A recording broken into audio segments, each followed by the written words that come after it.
अब हम लोग सीखे जा रहे हैं सर चैप्टर नंबर 13। क्या सीखे जा रहे हैं? चैप्टर नंबर 13 बहुत ही इंपॉर्टेंट चैप्टर्स है। क्या नाम है इसका? लेजर ग्रुपिंग इन टैली प्राइम। जो टोटल टैली में कितने लेजर ग्रुप्स होते हैं सर? लेजर की ग्रुपिंग तो टोटल ग्रुप कितने होते हैं सर? 28 होते हैं। और टैली जब भी आप कंपनी क्रिएट होते करते हो ना, 28 ग्रुप्स पहले से बने होते हैं और 2 लेजर पहले से बने होते हैं। कितने लेजर्स बने होते हैं? 2 लेजर। इसके अलावा अगर बनाने की जरूरत है तो हम क्रिएट करते हैं। तो ये आज हम लोग यही सीखेंगे कि जब हम कोई लेजर बनाते हैं तो उसकी ग्रुपिंग किस तरीके से सेलेक्ट करें। राइट। तो वही टोटल 28 ग्रुप्स के बारे में अगर हमें पता चल जाए तो हम इजिली क्या कर सकते हैं? ग्रुप को सेलेक्ट कर सकते हैं। तो इस चैप्टर में हमारा यही चर्चा रहेगा कि जब हम लेजर्स की ग्रुपिंग करते हैं, लेजर की ग्रुपिंग करते हैं, तो कौन सा ग्रुप सेलेक्ट करें इसमें से, उसका मीनिंग आज हम लोग सीखने।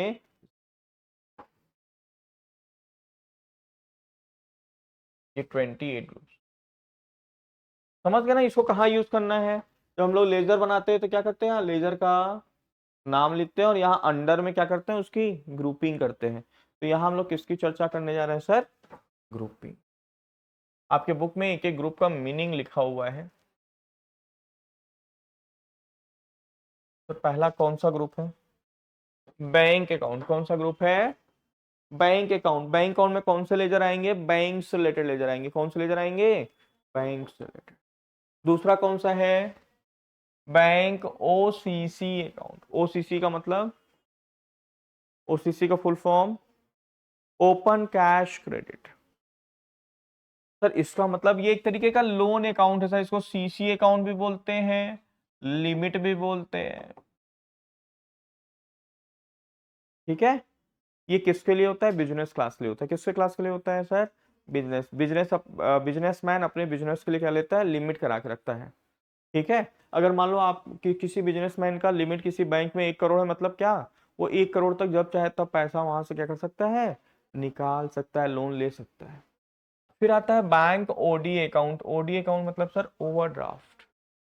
राइट। ओवरड्राफ्ट मतलब सर ये नॉर्मल पर्सन भी लेता है, बिजनेस क्लास का भी लेता है। ओडी मतलब जितना पैसा आपका बैंक में जमा है उससे ज्यादा आप कितना और निकालने की फैसिलिटी ले रहे हो, ये भी एक तरीका क्या है? लोन अकाउंट है। क्या है ये? Loan account. फिर नेक्स्ट कौन सा आता है सर? आपके बिजनेसेस कई ब्रांच हो सकते हैं। आप अपने बिजनेस के ब्रांचों से ट्रांजेक्शन कर सकते हो, किसी को पैसे दे रहे हो, कहीं से सामान मंगा रहे हो। तो जो ब्रांच का लेजर बनाएंगे वो किसके अंडर बनाएंगे? ब्रांच एंड कैपिटल अकाउंट का जो ग्रुप है किसके लिए सर? ओनर का जब लेजर बनाएंगे तो किसके अंडर बनाएंगे? कैपिटल के। फिर उसके बाद कैश का लेजर, कैश इन हैंड। फिर असेट, आप लोग को जब बेसिक अकाउंटिंग टर्म पढ़ाया था तो 4 टाइप का असेट बताया था। कितने टाइप से सर? Tangible, intangible. तीसरा टैंजिबल असेट्स, इनटैंजिबल असेट्स। और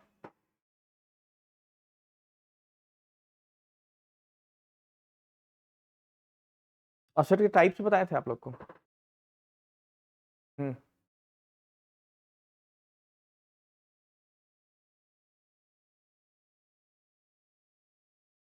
tangible, intangible, fictitious and contingent. 4 type का असेट बताया था। ठीक है। फिर असेट को सर 2 पार्ट में बांटा गया था, current asset and non current asset. तो करेंट असेट का मतलब क्या था? जिसका इंटेंशन नेक्स्ट फाइनेंशियल ईयर में क्या करना था? कन्वर्ट करना था। तो अगर करेंट असेट आपका है तो किसके अंडर में डालना है? लेजर अगर करेंट असेट से रिलेटेड है तो करेंट असेट। फिक्स असेट से रिलेटेड अगर लेजर है तो किस पे डालना है सर? जैसे plant and machinery, building, furniture, fixtures, ये सब किसके अंडर में डालोगे? Fix asset.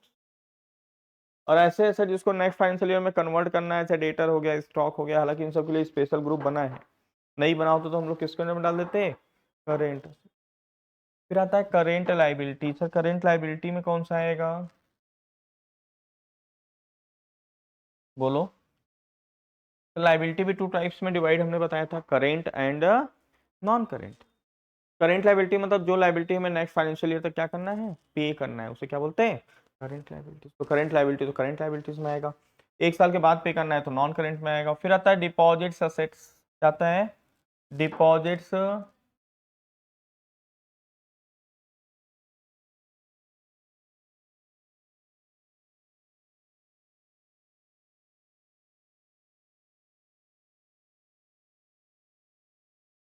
तो डिपॉजिट एसेट्स में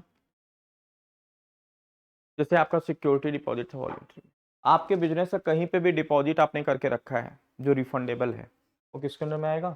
आपने बिजली का कनेक्शन लिया, सिक्योरिटी डिपॉजिट लगेगा। टेलीफोन का कनेक्शन लिया, सिक्योरिटी डिपॉजिट लगेगा, है ना?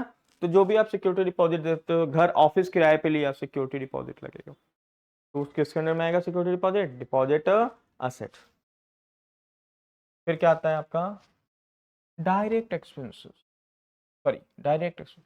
आप लोग को एक्सपेंसेस का दो टाइप्स बताया था, डायरेक्ट एंड इनडायरेक्ट। तो अगर डायरेक्ट है तो डायरेक्ट के अंडर में डालेंगे, और इनडायरेक्ट है तो इनडायरेक्ट। डायरेक्ट इनकम है सर, डायरेक्ट इनकम और इनडायरेक्ट इनकम दो बताया था। मेन इनकम है तो डायरेक्ट इनकम, तो डायरेक्ट इनकम बताए आएगा, और साइड का इनकम है तो इनडायरेक्ट।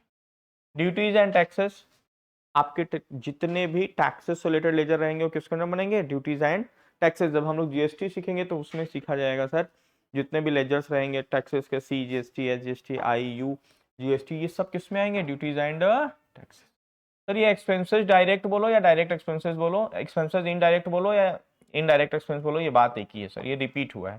फिक्स एसेट ऑलरेडी बता दिया, इनकम ये ऑलरेडी बता दिया सर, ये सब हो गया। इन्वेस्टमेंट, अब हम लोग क्या सीखने जा रहे हैं सर? सर क्या होता है इन्वेस्टमेंट? सर पैसे को आप इन्वेस्ट कर रहे हो कहीं पे, किस पर्पज के लिए? For the purpose of earning rent, dividend, capital appreciation, that is called invest. आप रेंट कमाने के लिए, इंटरेस्ट कमाने के लिए, है ना, या कैपिटल एप्रिसिएशन करने के लिए पैसे को इन्वेस्ट कर रहे हैं, उसे क्या बोलेंगे? इन्वेस्ट।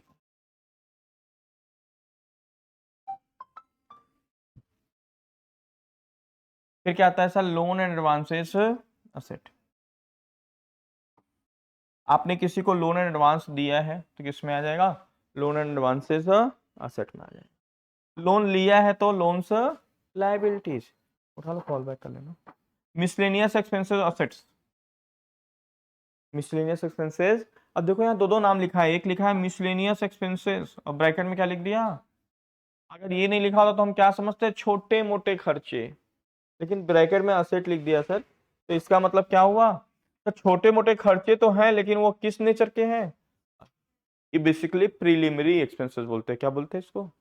Preliminary expenses. इसका मतलब, इसको हिंदी मीनिंग क्या होती है? प्रारंभिक व्यय। मतलब बिजनेस स्टार्ट करने के प्रारंभ में जो भी खर्चे लगते हैं, जैसे registration charges, legal adviser, search and server, survey expenses, वो सब किस में आते हैं?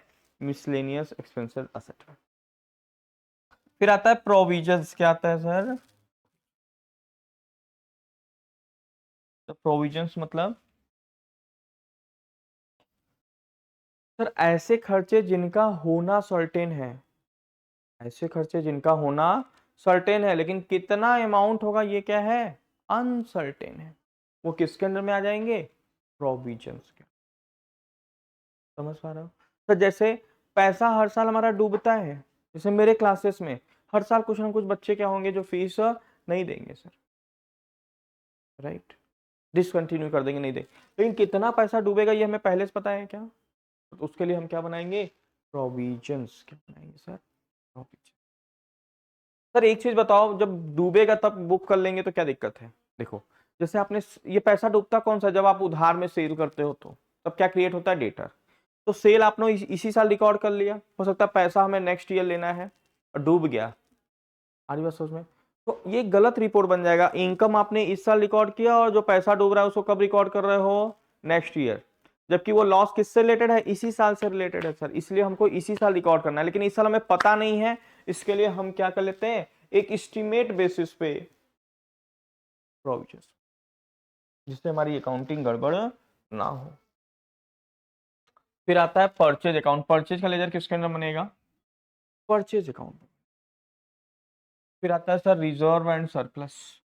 सर जैसे आप लोग सेविंग करते हो, रिजर्व्स बनाते हो, अपने पैसे को बचा बचा के रखते हो, उसी जगह से कंपनी बिजनेस अपने पैसे को क्या करते हैं? सेव करके रिजर्व्स बनाते हैं। दो प्रकार का रिजर्व होता है। कितने प्रकार का होता है सर? दो प्रकार। एक जनरल रिजर्व, जिसको फ्री रिजर्व भी बोलते हैं, और एक special reserve. General reserve and special reserve.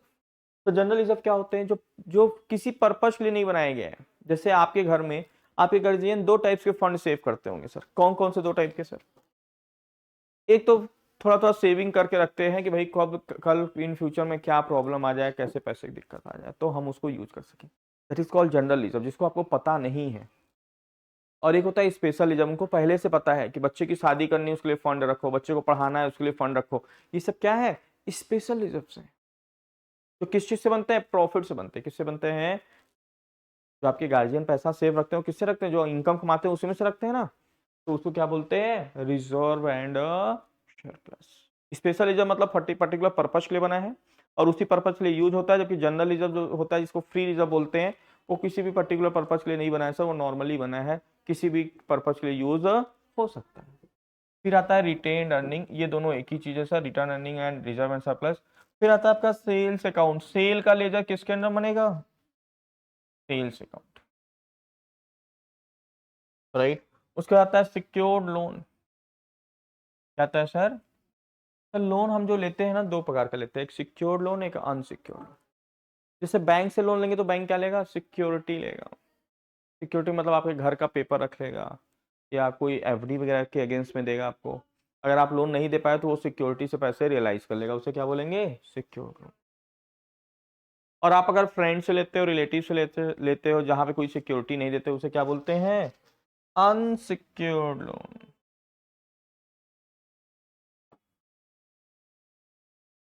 Right.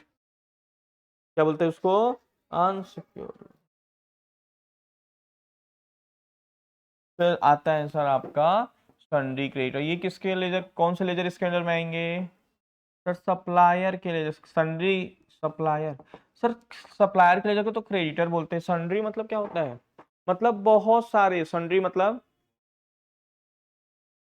Sundry मतलब क्या होता है? क्योंकि हमारे बिजनेस में एक क्रेडिटर होते हैं, बहुत सारे होते हैं, तो बहुत सारे, इसलिए क्या वर्ड यूज हुआ है? Sundry creditor.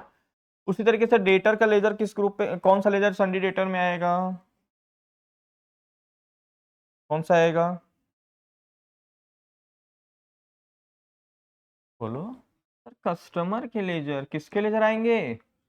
डेटर बोलते हैं। अब चूंकि डेटर हमारे बिजनेस में एक नहीं कई सारे रहते हैं तो उसे क्या बोलते हैं?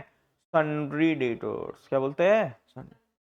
फिर आता है सस्पेंस अकाउंट। क्या आता है? सस्पेंस। सर सस्पेंस अकाउंट मतलब, सर ऐसे लेजर जिसके बारे में हमें पता नहीं चल रहा, जैसे हमारे बैंक अकाउंट में मान लो 5,000 रुपए आ गया, जिससे मिहिका ने ही एक दिन क्या किया, 5,000 इसने ट्रांसफर कर दिया लेकिन बताया नहीं, तो हमें पता नहीं, तो हम उस दिन क्या करेंगे? उस 5,000 को कौन से अकाउंट में डाल देंगे? Suspense account. लेजर का नाम भी सस्पेंस, ग्रुप का नाम भी सस्पेंस। फिर अगले दिन मीका ने बोला सर हमको फी रिसीट दीजिए। मतलब कैसा फी रिसीट? बोले सर हमने आपको परसों पैसे ट्रांसफर किए थे। नहीं बात समझे? तो हम लोग क्या करेंगे? अब सस्पेंस का नाम बदल के क्या रख देंगे? वहां पे सस्पेंस को हटा क्या नाम देंगे? मिहिका। क्या रख देंगे? मिहिका। तो सर सस्पेंस का लेजर, लेजर का नाम भी सस्पेंस और ग्रुप का नाम भी सस्पेंस। सस्पेंस मतलब होता है कि आप लोग बोलते हैं ना मूवी में बहुत सस्पेंस है, मतलब पता ही नहीं है क्या होने वाला है, ये क्या है। फिर लास्ट आता है क्या आपका? अनसिक्योर्ड। ये ऑलरेडी बता दिया सर, अगर आप कोई लोन लिए हो without any security that is called unsecured loan. सारी बात समझ में? तो आपको जब भी लेजर आप बनाएंगे तो प्रॉपर ग्रुप सेलेक्ट करके लेजर्स को बनाएंगे, ठीक है। जिन्होंने बना लिया है बहुत अच्छा है, जिन्होंने नहीं बनाया है वो वॉल्यूम 2 के जितने भी लेजर हैं वो सोहन गोयनका एंड कंपनी के लेजर्स बनाएंगे, प्रॉपर क्या करेंगे? उसकी ग्रुपिंग करेंगे, ठीक है। और ये सारे चैप्टर जो ऊपर के बताए हैं उसको प्रैक्टिस करना है आपको, क्लियर है?